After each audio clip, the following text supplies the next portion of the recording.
This is April. And this is Tiffany. And you're listening to the Tea of Life podcast. We hope that you enjoy listening today as we dive into this week's episode.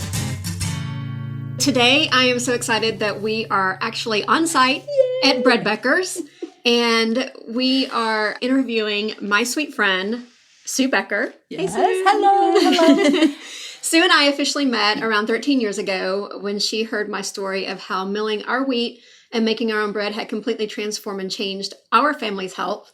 I'll get into that story in just a little bit. But at the time, I was part of your email group, and everyone had received a mass email asking for personal bread stories. And if we were chosen, our story would actually be shared on the Beckers website. So I'm happy to announce that my story was chosen and Yes. it's actually still on the website Yes. today. But a few months after I had submitted the story, I came home to a recording on my answering machine. That's how long ago it was. Yes. The recording was, "Hey, Tiffany, this is Sue Becker." And you had called me to ask if I'd be interested to share our story on a DVD that you were recording at the time, which is still for sale today, called Only Real Bread is the Staff of Life. Yes. So when we first started milling our own wheat and making our own bread, we were not health conscious at all. I mean, our normal meal consisted of McDonald's and just any kind of fast food restaurant at the time. But we had our first son, and about 3 months after he was born, he was constipated constantly. I would take him to the doctor, and they would say, "Oh, it just is normal," which looking back, I'm like, this is normal, like, and this doesn't concern you. Normal doesn't necessarily mean good. Right, Just exactly, so you know. exactly. But I was not educated at all. And Right. so I thought, oh my goodness, this is normal. Okay, well, I'll follow the doctor's rules and advice. And basically their advice was give him apple juice. He's 3 months old. But at the Wow. time, I am completely oblivious. I'm a new mother. Here I'm trying to take care of this little baby who is screaming his head off constantly because he's constipated. And so I'd give him apple juice. And at this point, it's like all or nothing with this kid, just cleaning him out completely. So within the next year, he continued to have runny noses all the time. Yeah. He came home with bronchitis when he was about 7 months old. Oh, my goodness. And just different things. And so we had a cassette tape. That That goes back. I know. Does anybody have that anymore? And it was on a desk that we had in our living room. And I remember that cassette tape just sitting there, and I would literally pick it up, dust under it, put it back down, which is kind of foreign to me because I don't think I dust that much anymore. So A lot of things have changed. I know, right? So there was one point to where I was like, what is on this tape? Like, where did this come from? I had no idea where it even came from. Turns out my brother and sister-in-law had brought it over and given it to us because they had started milling their wheat, which I didn't know about. Yeah, and I hadn't even heard about it. So I take the tape, listen to it, and I'm literally in awe at what I hear because it is everything that I needed to hear about how to battle the constipation with my son. And you went on to talking about the runny noses and how it's all connected and just the constipation. And so I remember praying about that, and because my husband is very much into research, and he doesn't make a decision unless he has completely researched it, figured out the pros and cons, made his pros and cons list. Like, one of those. Yes, he is one of those. And so I knew that me just coming home and telling him, this is what I heard, was not going to do anything. So that night, put the tape in. I said, I just want you to sit and listen to this with me. And I had prayed, God, if this is from you, I need you to speak to my husband. And I want you to be the one to tell him, this is what we need to do. We sat there for the next hour listening to this tape. And as soon as it was done, he looked over at me. He goes, let's do it. Even to this day, I can't believe that he did that. But it was totally the Holy Spirit just intervening there. And so the next day, before he changed his mind, I ran out and bought everything I needed to get started on making the bread. And we started making it immediately. And within the next week, I noticed that my son's runny nose had completely gone away. He was regular in a week. But what I didn't realize before was that I was sick. And I was doing this for him. Yes. Okay. So I was sick too. I had allergies like crazy, and I was taking every kind of allergy medicine that I could possibly take over the counter and mixing and overdosing, I'm sure, all these different things just so I could get some relief. And I had eczema, and within a week, my eczema was gone. Wow. And I no longer needed the allergy medicine. And what I realized at that point was that I was also addicted. And it took me a little bit of time to actually wean myself off of that. Yes. But that showed me how bad and how much I was using and how bad it was. And I'm happy to announce that that was in 2002, and I have not had any allergy medicine since. Wow. Yay. None. My son is completely regular. He is well.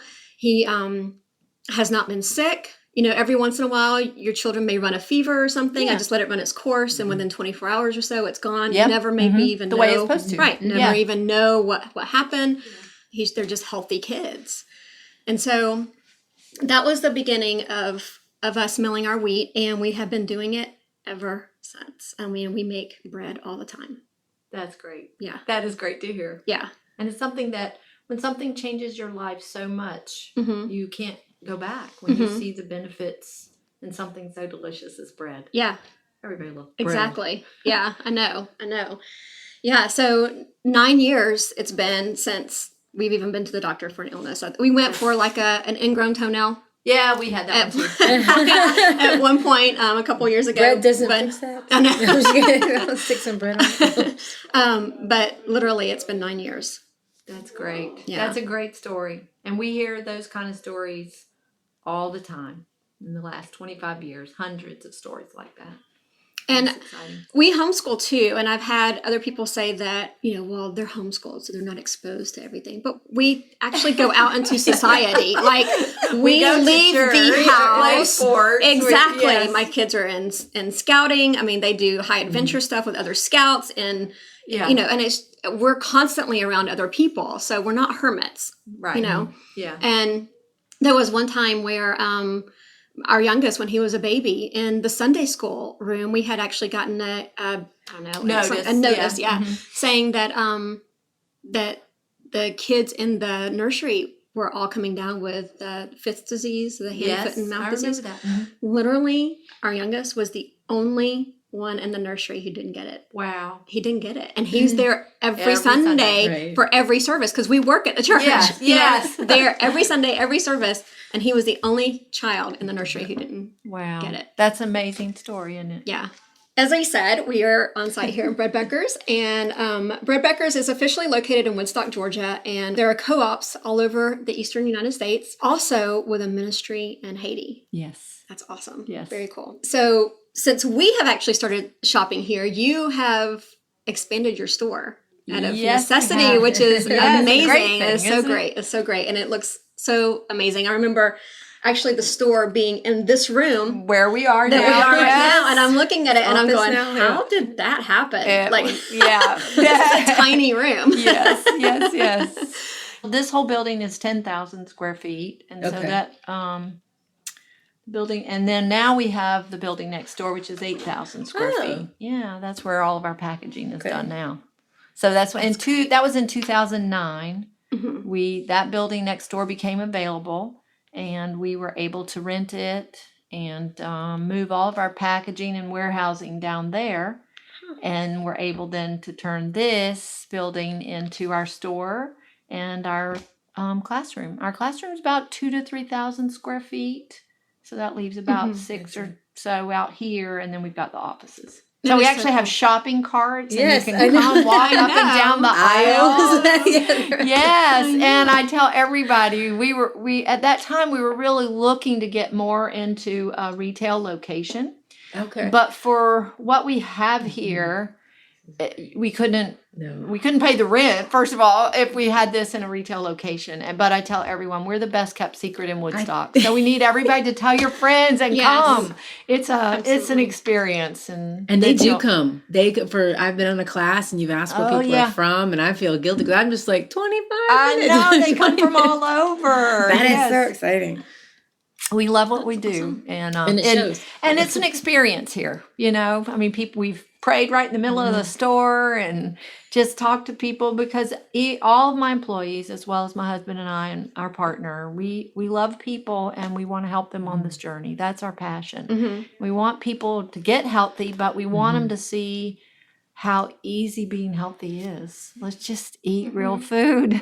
Just eat real food. So it just doesn't have to be complicated. It's just it's just a journey. It's a life. All right, so we made reference to the kitchen that you have here, and it's kind of a studio kitchen that you have. And in that, you actually hold all kinds of cooking classes, such as cooking under pressure, dehydration, Yep. healthy eating simplified, Christmas, Thanksgiving, and holiday baking. Yes, I'm doing jams and jellies in wow. July. That is Teaching awesome. you how to do it with a That is whole lot less awesome. sugar Yeah. or no sweetener or honey, Oh, whatever. Yeah. sounds And then great. we do some, we just started doing some nighttime classes, some just fun meals or appetizers or just some simple classes. So yeah, we love our cooking classes. That is really cool.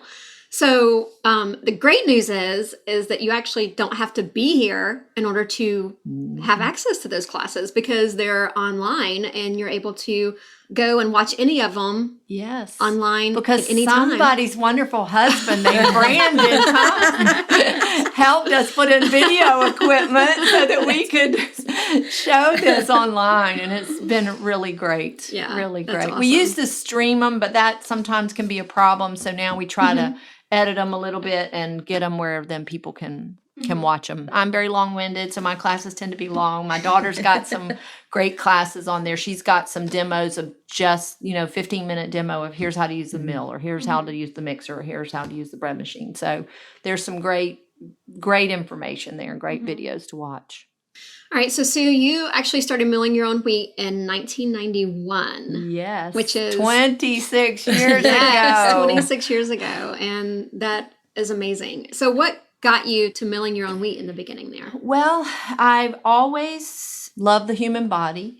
In fact, I went to college as a pre-med student because I love physiology, I love biochemistry, ended up graduating in food science. But after graduating, I just continued to study the way the body worked. I would read just anything I could get my hands on about the body being healthy, and always came at everything from the standpoint that if something's going on in your body, then it's probably a nutrient that's missing.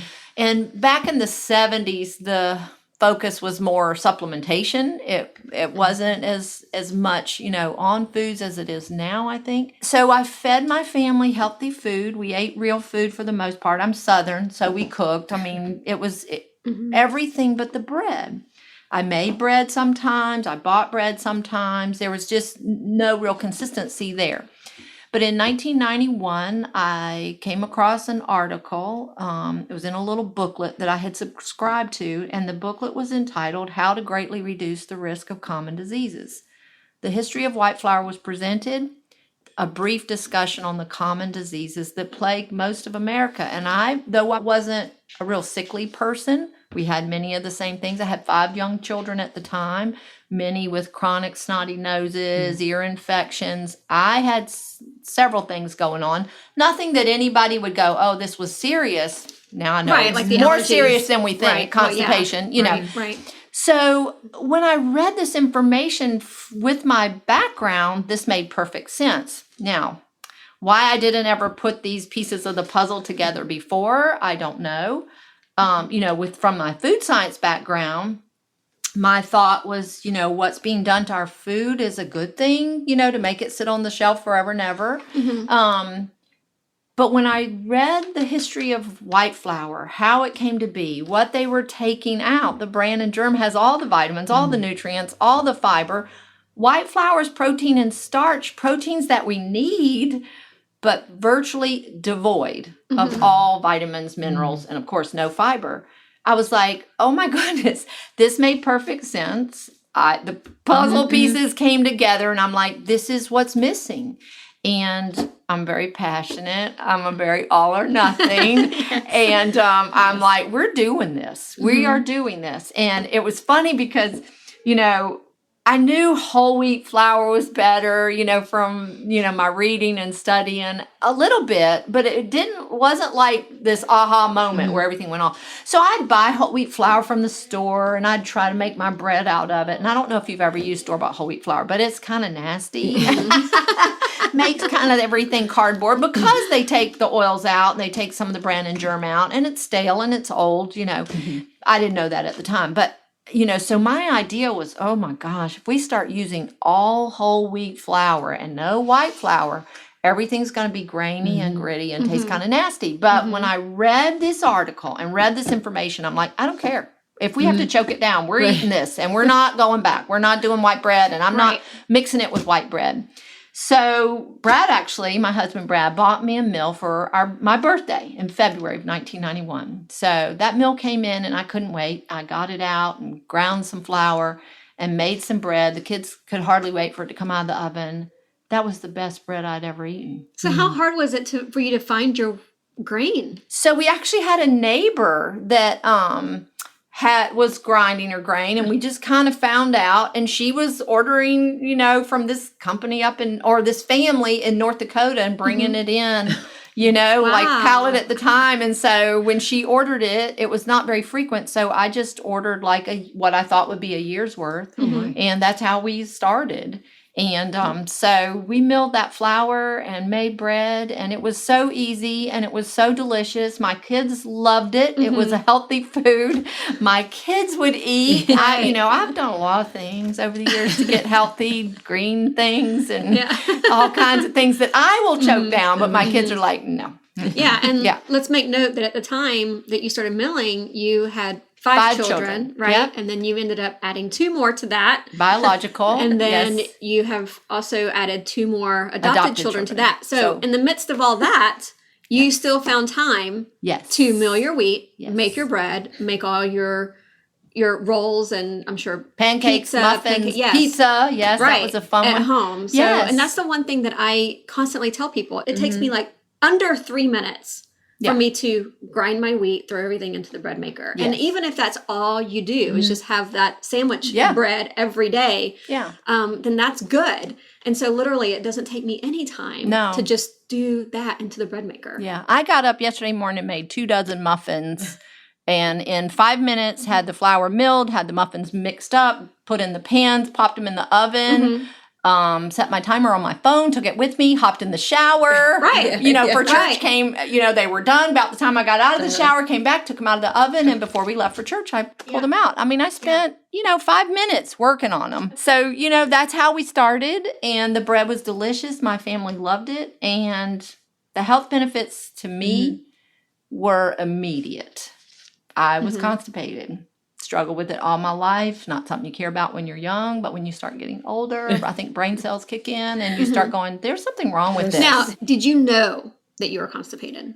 Oh, yes. Okay, because, when you go 5 days. I do talk to people who say, oh, I'm not. I go all the time. But there's consistency issues. Yes. Both, no pun intended. No, there is, because I'll never forget the early days when we started. I was so great. I was so bold. And we made bread at this show, and I actually walked around with the tray of rolls, and I was like, eat this bread and you won't be constipated anymore. But, I'll never forget this man goes, oh, no, I don't want to eat those because that is not my problem. I go 5 or 6 times a day. And I'm like, that's not normal, no matter what anybody tells you. And the wonderful thing about this, the bread, whole grains in general, it doesn't have to be a bread, it can be, but whole grains in general, and you can eat them whole or grind in flour and make whatever. They are loaded with fiber. Fiber is like a sponge, so it absorbs water like a sponge, and it will either, the constipated person, it will either bulk that stool up, soften that stool, makes you eliminate. But if you're that person that's going abnormally, you think you're clean, but if you have chronic diarrhea where you're going 5 or 6 times a day, and some people get labeled irritable bowel, spastic colon, that's your body trying to do its job, and it's now kind of going crazy. The fiber will absorb all that extra water that you're bringing into your system, trying to do its job. It'll absorb that. It'll bulk up your stool and make you become that person that now goes more normally. And I've seen it happen in 2 weeks, reverse from people that were about to get scoped and, looked at for cancer. One lady, she couldn't leave her house. She was, 65 years old, couldn't leave her house, couldn't sleep through the night, was getting up in the night 5 times to have a bowel movement because of this. And it was that's one of my favorite testimonies. Her daughter was a customer, and she took the meal to her mom, and in 5 days, I believe it was, her mom was sleeping through the night. from bread. That's wonderful. From bread. That bread. tastes delicious. Yeah. And by the time the daughter left 2 weeks later, her mother lived out of town. By the time she left, her mother had her life back. She was out in the yard. Because the neighbor came over and said that they thought that her and her dad had passed away. They never saw him leave the house anymore. This is how they didn't have a life. And Jesus came. He compared himself to bread. He said, I've come so that you'll have life and have it more abundantly. Right. And he said, I'm the real bread of life, and he who comes to me shall be satisfied. And so we changed. I ate the bread that day. I pooped the next morning. I'm like, wow, this something's different. And with 5 young children, homeschooling, laundry, a husband, laundry and schooling and church and all of that, nursing babies. The last 3 of those 5 were born in 3 years. It was like 18 months apart. Boom, boom, boom. And so you had time. So you still had time. I was tired, but the bread was so easy. And even, it was just easy. And if I couldn't get yeast bread done, which isn't that big a deal, but you kind of got to be around muffins, stir them up in 5 minutes. They bake in 15, or a pancake, whatever. And the next thing I knew, I noticed I had more energy. That's a big, big thing. And then, like you, I lived on sinus medication. I took antihistamines just about every day to sleep. The next thing I knew, that was gone. And I can sit here and tell you today, 26 years, I have not had an antihistamine or a decongestant of any kind. That is huge. Not even if I've gotten a cold or a flu. My body I blow it out. It's never so stuffy that I can't sleep. It's not just sitting there. It's coming out. It's draining. And I would have chronic sinus infections. Yes. Before, I haven't had a sinus infection since. Chronic sinus infections. I had migraine headaches. I didn't know that they were that until after they went away. And then I started studying here, and I was like, oh my gosh, I had migraines. I mean, so bad that I'd have to go in a black room, no sound, just go away. And I've not had those. I just began to notice, my overall health and energy was just great.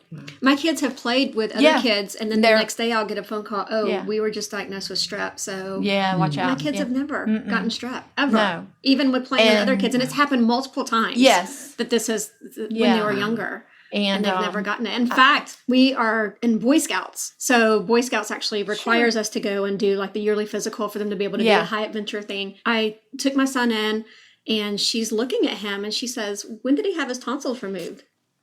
And I said, he's never had his tonsils removed. Yeah. So the doctor. And so she looks again, and she goes, wow, they're actually gone. Yeah. They disappeared. Yeah. And she was like, you could tell by the way she was acting that she was like, this is odd. Yes. Yeah. That same thing happened to me with my children. I did take them to the doctor, same kind of thing for physical one time. And in fact, it was Dear Dr. Denmark, the legendary Dr. Denmark in Alpharetta. Wow. And here she's seen hundreds and thousands of children over her years, but the same thing. In fact, one of my children was only 4. And when she examined her, she said, I guess she knew what she was looking for, and she said her tonsils have atrophied. And I was like, what do you mean? And I had never thought about that. With my background, I kind of knew it, but when you just put the puzzle pieces together again. Yeah. And she said, your babies are born without an immune system except for their tonsils. That's God put them where he put them, because everything comes into their body through their mouth, and they're there. That's their first line of defense. They're little sulfur sacs that help fight off, bacterial invasion and viral invasion.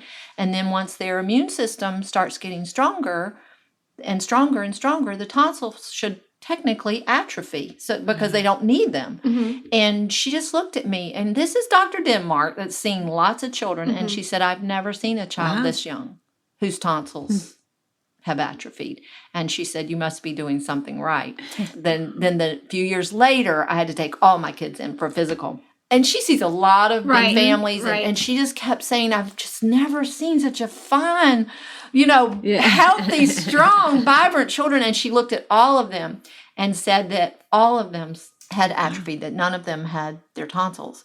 And so I thought, how cool, Well, back in the fall, I had to go in, I get wax build up in my ear and I had to go and get my ear irrigated. And so I went to an ENT and the little nurse said, well, we just want to look at your ears, look at your nose, look at your throat, before we do this, And she looked in there. Now, let me go back. This is somebody that used to get sinus congestion, strep throat, 666, senior in high school.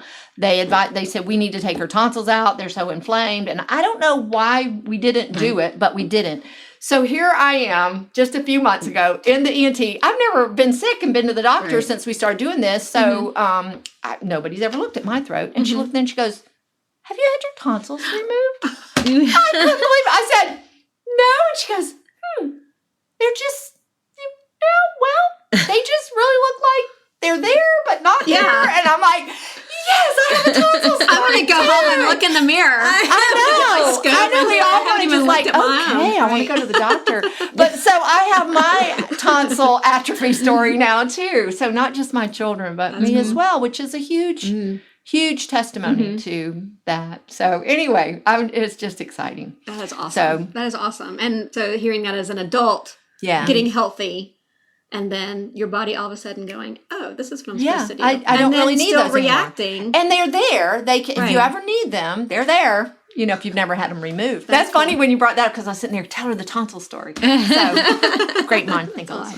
But another thing that people struggle with, and I've actually watched some videos online here lately about, breaking the sugar addiction, how Americans are addicted to sugar. That was a huge thing. First month we started doing the bread, I just don't crave sweets anymore. I mean, we didn't buy soda and we didn't keep candy in the house. And we didn't buy, cookies and junky things like that. But certain times of the month, chocolate was going to happen and it might have happened 11 o'clock at night. And so, when the bread came in that first month, it was just like, when it passed, I'm like, wow, I did not make brownies. I did not make chocolate chip cookies. And then when it just continued to happen, I noticed the same thing about my children weren't, looking at things. We'd go out and instead of, pigging out on what other people had, kind of like your children, they were not interested. So that was a big thing. And I watched these videos about, it may be hard for the first 2 weeks to break this addiction. I'm like, it does not have to be. And I just had a lady in our store the other day and she said, if anybody had told me that I would not crave sugar once I started doing this bread, I would have never believed them. She said I was an addict. And she goes, I don't even want anything. And that's because real whole grains have the carbohydrates your body needs. It's released into the body slowly because of how complex carbohydrates are slowly broken down. The fiber allows it to be absorbed slowly. So you get this steady supply of the sugars, the real sugars that your body needs. We need sugars. And you get that energy without this spike of high sugar, high energy, and then drop, low energy, off the wall. I got to have a Coke. Right. I got to have a cup of coffee. I got to have caffeine. I got to have a candy bar. And we don't have to live that way. Right. That is freedom. That's real freedom. It is. And I've had so many people when I tell them, in fact, I'll never forget years ago, I was saying that, that was one of the first things I noticed. My sugar cravings went away. And I saw this lady in the audience just kind of lean over behind her husband and say something laughing. And about a week later, I saw her out in a store somewhere. And she said, when you said that, I just didn't believe it. She was, and I said, not that I was a Coke and candy bar kind of person. She goes, I was. Every afternoon. I had to have it. I was totally addicted. And she goes, I have not wanted it at all. These last, I think it was 2 weeks.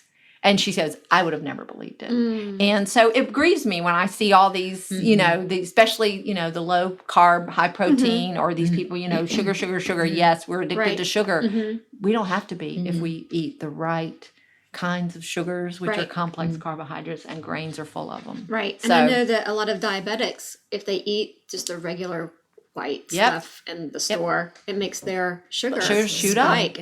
And so then their pancreas is working overtime to bring that down. And or it's not working at all. That's why they're diabetic and they're having to take insulin for that.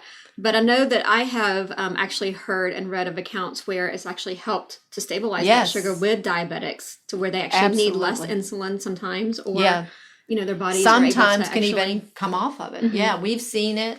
We've experienced personally with, some close friends and family, where in just a matter of days, blood sugar is every meal. What you eat every meal is what affects it. And breads, real breads, I understand the bread in the store. No, don't eat it.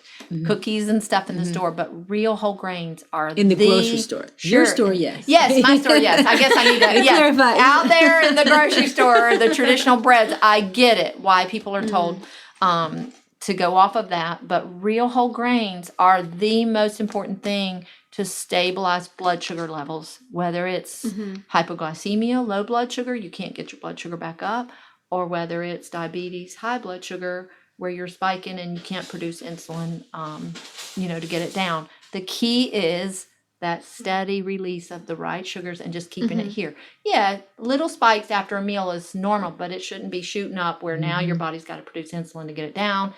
It drops you too low, then you're craving sugar, and we're just living on this roller coaster, high, low, high, low, high, low, and we can't get off. But we can with real whole grains. That's the key. So in fact, there's a Dr. Anderson. He was formerly of the University of Kentucky. I'm not sure if he's still there now, but he did extensive research on whole grains and diabetes. In fact, took 18 insulin-dependent diabetics, putting them on a low protein, high carbohydrate diet instead of the reverse, which most diabetics are put on the high protein, low carb.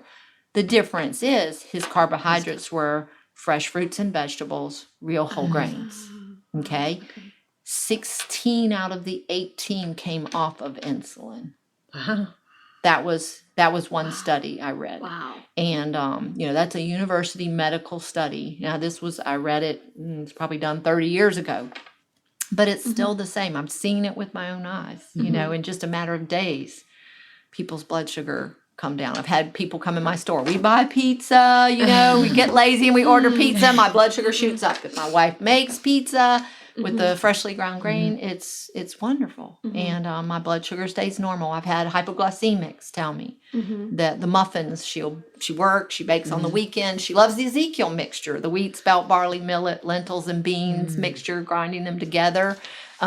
Which is wonderful that you can do all kinds of things. You don't have to just eat wheat. We're not just talking about wheat today. We're talking about all kinds of grains and beans you can make flour with. But she loved that mixture because it was complex carbs, but it was high protein as well.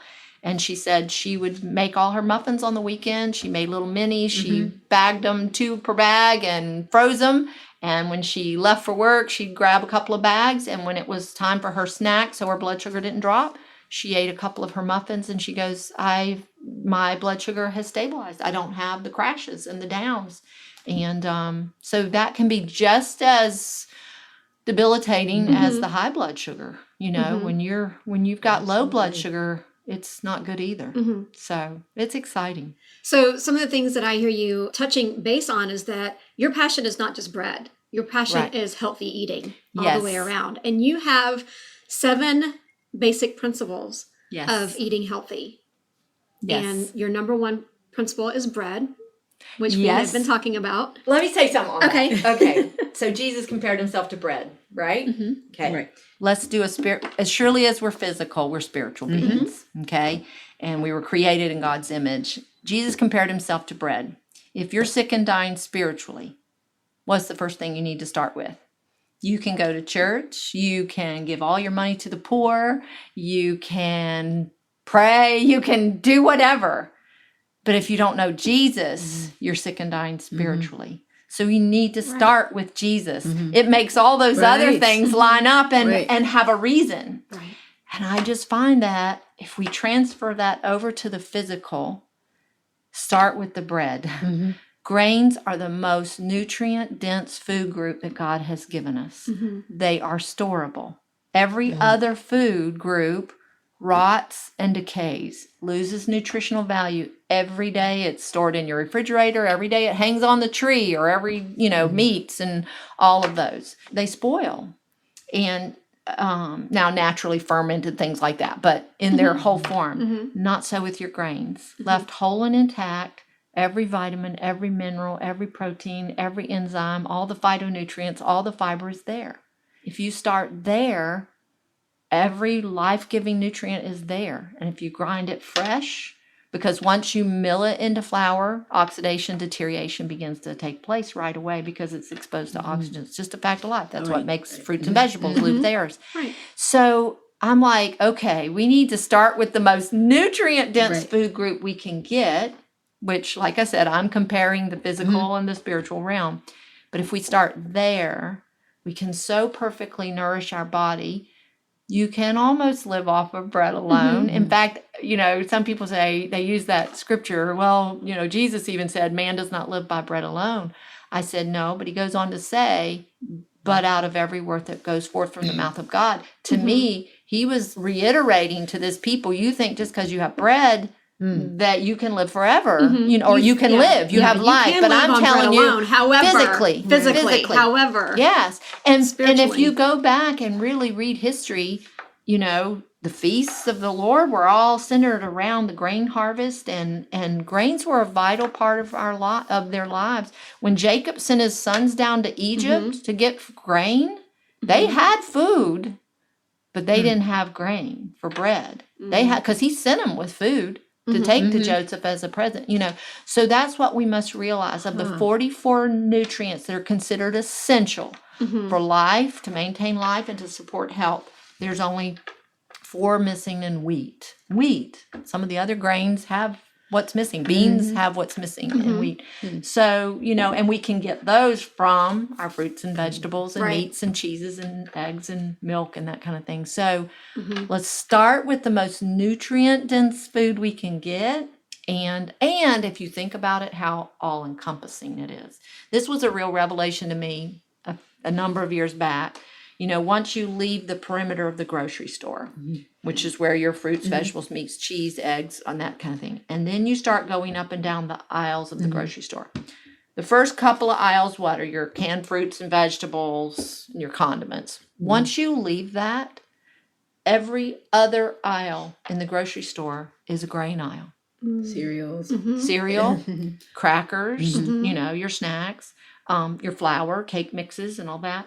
Denatured, right? And then your bread. We don't realize what a huge part of our life grains are, and that's a huge part of our food. Right. If we make that one change, and it's an easy change, it is. People are like, "Oh my gosh, grinding my wheat." No, we're talking easy. As long as you know where your kitchen is and how to turn your oven, that's it. That's all I'm asking for. Exactly. It's easy, and that is a huge food group that we've just changed to something healthy. Right. And then after that, shop the perimeter. And you don't even need to go up and down those aisles. I don't go up and down the aisles of the grocery store. I go for toilet paper. Yeah. There you go. And you'll use that You'll more. use that. Because now you're going to the bathroom 3 times a day instead of regularly just once every 10. Right. But, and that's something people can't grasp. And when I saw the analogy of Jesus, we got to start there for our physical life. We start over here with our physical life. And just like over here, it makes all the other things we're doing important. This one over here, And for me, I was already eating healthy. I was already eating all those other things except the bread. And I could not believe the change, the noticeable, drastic change when we added real bread to our life. And that just said it all to me. I spoke a little bit about how bad our eating habits were before we started milling wheat. And so when we changed to milling wheat, that was the only thing we changed. Because like I said, I was not educated enough to know that all these other things kind of went with that. So basically the only thing that we changed at first was our bread. Yeah. And we still ate all the other, bad things along with that. But at the same time, I still saw physical changes. I still came off of antihistamines. My son still got regular. And then the passion started growing. And I started getting more and more into it to where now, we eat real food. And I think you just want to go the next step, the next step, the next step.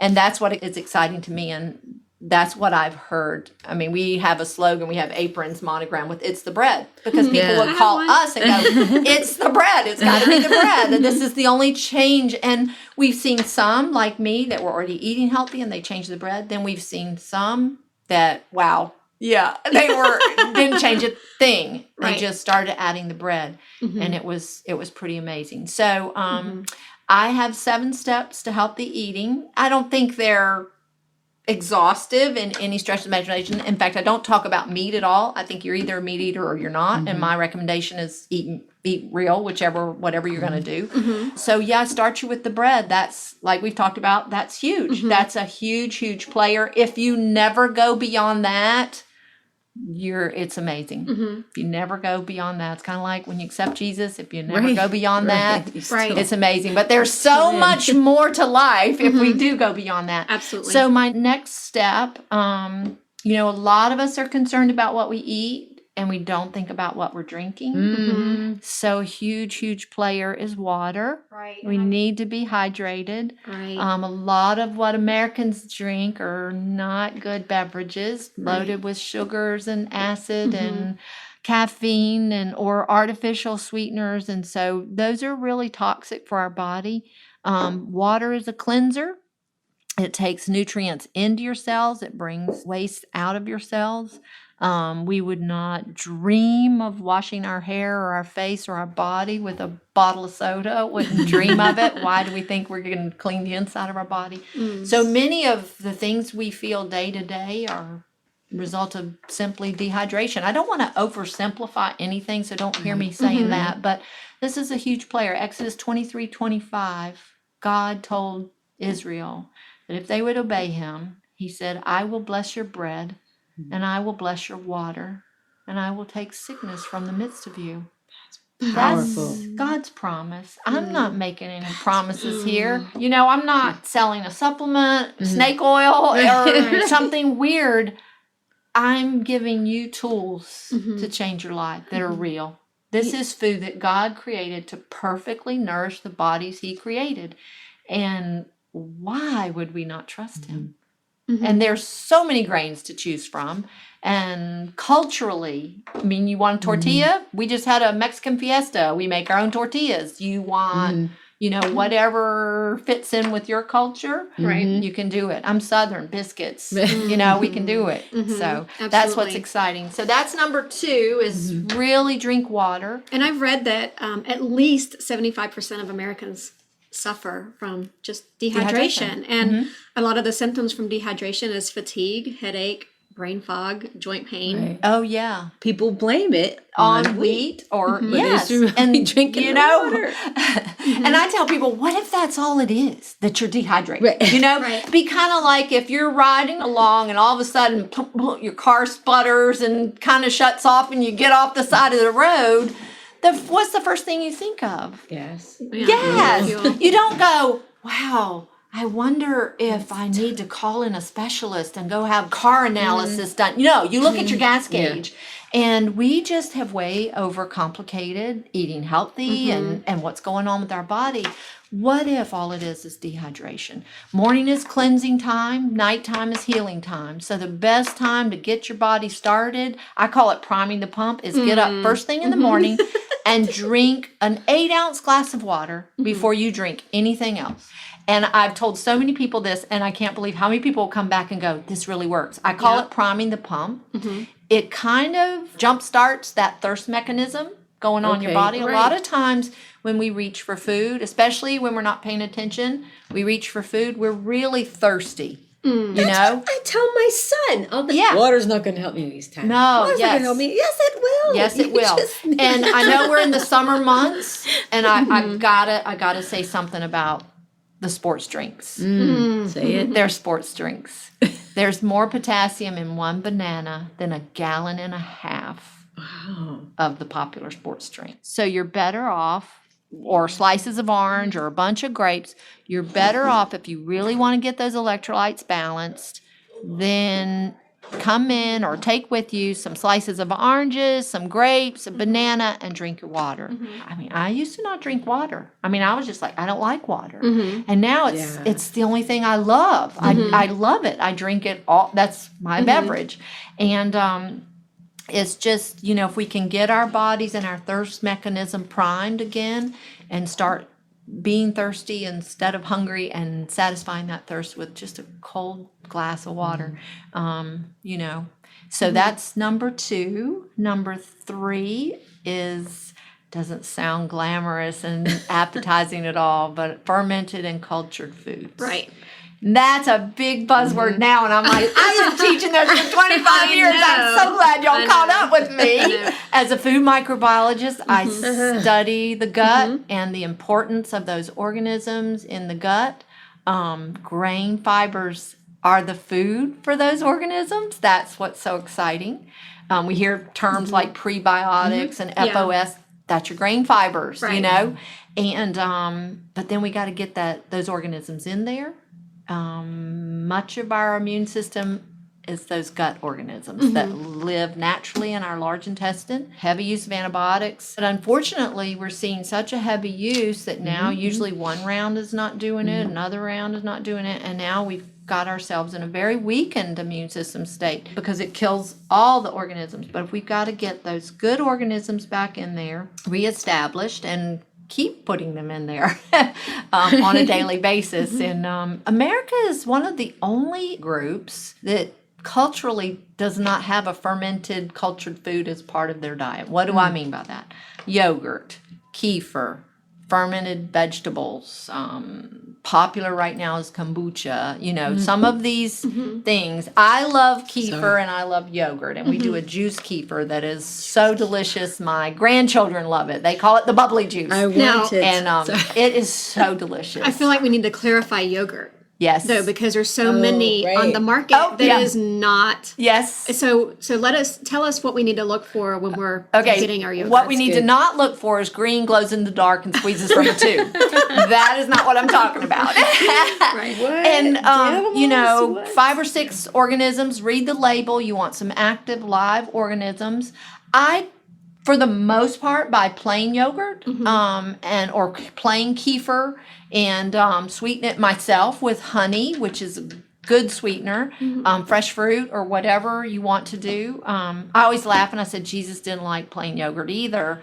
And people laugh. Isaiah 7 is the prophecy of the coming Messiah, and it says, curds and honey did he eat until he could distinguish between good and evil. So I'm like, Jesus didn't eat plain honey. He didn't. He sweetened it with honey, or somebody did for him, but that was the food.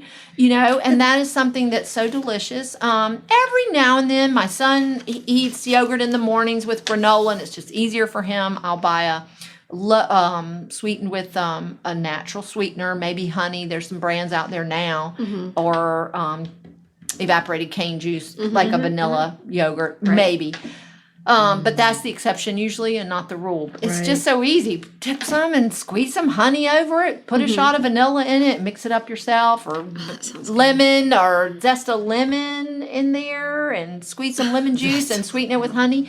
I mean, you can make your own. And then I use kefir. I call it pourable yogurt. It's a little different. Some people think it's exactly the same. There's different organisms that make kefir that make yogurt. Just like there's different organisms that make the different flavors of cheese, and we don't think about those things, but they are, and they all do different things in the body. The different organisms have different tasks, and so we want to eat a wide variety. So that's what I tell people. Look for 5 or 6 organisms, as little sugar as possible. So those are some fun things to do. Then fermented vegetables. I've really gotten into that here lately, but that was much further down the road. That's more only in the last 3 years. Right.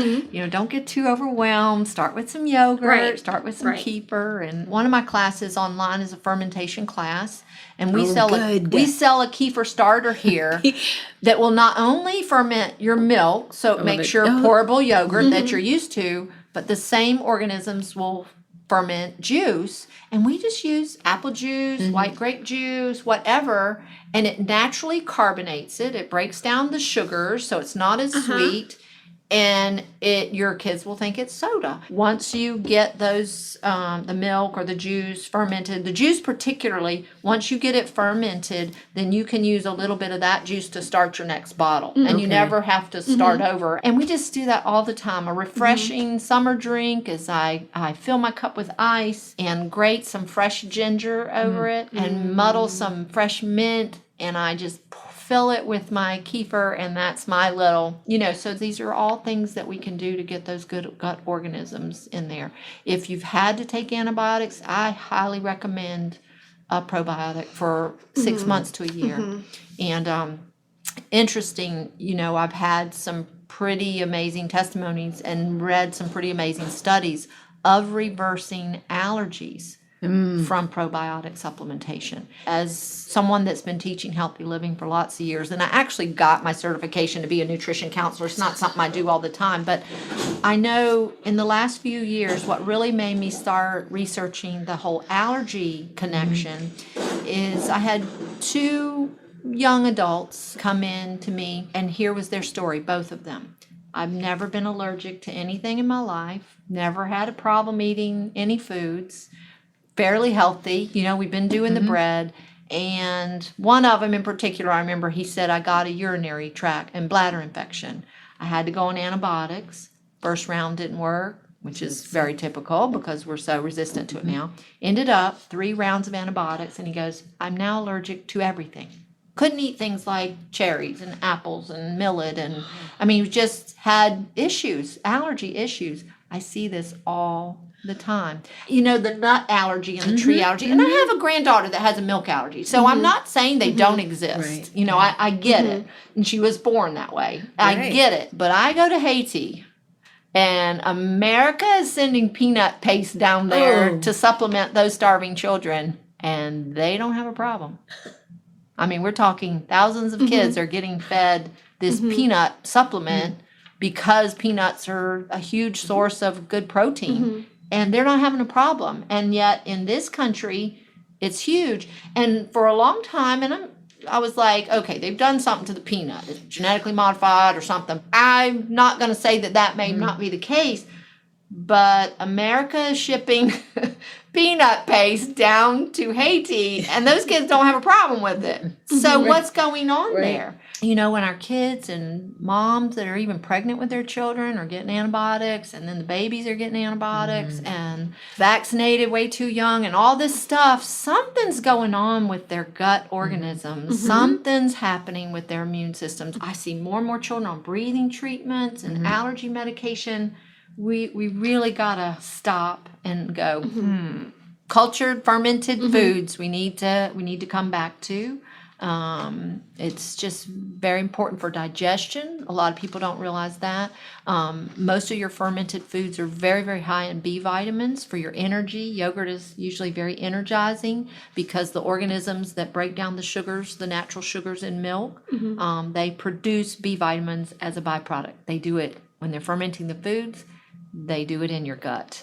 Huge player. It's called gut fermentation. When those grains are dumped there, the fiber is dumped into your gut because it's not digested through the digestive system. It's dumped there as a colon cleanser and a, bulker and all that. Well, those gut organisms that live there, they start fermenting and breaking that fiber down to be eliminated, produce a massive amount of B vitamins, which your body could not get. And I don't know how many people that I know who are taking B supplements for different things. Yeah. You cannot get enough B vitamins just from food. You need this relationship. God knew what he was doing. Anyway, so those are a key player. Vitamin K, it produces fatty acids those organisms produce in your gut. You're getting free supplements here, Big thing, when I was writing my book, went back and studied some of my food science books and biochemistry books. Big player in that gut fermentation, they produce butyric acid and ferulic acid. Scientific studies done on those are big anti-carcinogenic agents. They actually break down tumors and prevent tumors. This is a huge player. They produce as enzymes. They produce natural antibiotics. things that kill pathogenic organisms. It's their defense mechanism, you know, and we don't think about that. And so we just really need to get them re-inoculated and put back in there. So it's a big key player. And so that's my fermented food is just so important, just so important. And, you know, it always tickles me. People go, well, they do it with the bread too. How much bread should I eat? And I'm like, Jesus compared himself to bread. How much Jesus do you want? Yeah. And the same thing with water. You know, we all hear half your body weight in ounces. We tend to, as Americans, we get dosage. We're so medicine focused. We get dosage. Drink it, you know, and a hot, sweaty day, half your body weight, if you're out there working, may not be enough, you know. If you're eating a lot of protein, that, you know, a lot of meat, a lot of cheese, you need more water for that. The same with cultured foods. They're like, well, how much yogurt do I need? It's the only problem with my article, Healthy Eating Simplified. I think I say in there, you should eat a half a cup a day. No, that's hogwash. All day, every day. You know, it's a side dish. It's a regular part of meal in other countries. A little side dish of fermented vegetables, a cup of yogurt, you know. In other countries, it's just there. It's always there. A smoothie, you know, this morning coming to work, I had a piece of bread and a smoothie. Those are things we need to think of. We just need to be eating it every day. Get it back in there. And kefir, the juice kefir, is an easy way. I personally believe this is wine from the Bible. Fruits naturally ferment. You ever notice the white film on grapes and plums and some of the fruits? Yes. That's your lactic acid organisms. That's why all you got to do is smash up grapes and they'll ferment, you know. This was a food preservation. What are you going to do with all these grapes coming in during harvest time and you have no refrigeration? You smash them up and they ferment, and that was your wine. And Paul wrote to Timothy and said, take a little wine for your stomach. Okay? And that's what kefir does. It helps you with digestion. Much like other countries drink wine with their meal, you know, that's what we're doing here. Now, this kefir that I drink, if you leave it sitting out on your counter, it will continue to ferment, and alcohol is a byproduct, and it'll get to where it's not sweet at all and tastes like a wine, you know. But this is, I mean, it's minuscule alcohol content. I would know very well if it was enough alcohol to get me drunk. But, you know, and I think that's why, you know, they all say, hey, don't get drunk on wine, because that was a beverage, you know. So it's very good to help with digestion too. So that can be something to think about. A little glass of kefir, you know, with your meal, very much like you would wine. So that is fermented food. So we're on number 3. Wow, we're gonna be here for days. So number 4, the rest of them are pretty easy. Number 4 is. So we're going to leave you guys hanging right there. Next week, Sue will continue with numbers 4, 5, 6, and 7 of her plan to a healthy lifestyle. You're not going to want to miss this, because she will also talk about gluten and the effects that it has on our bodies. So make sure that you join us again next week for part 2 of our conversation with Sue Becker. That's it for today. Tune in next time as we continue to dive into life. In the meantime, don't forget to subscribe to our podcast. You can find us at teaoflifepodcast.com or follow us on Twitter at teaoflifecast. Until next time, in the words of Monty Python, make tea, not war.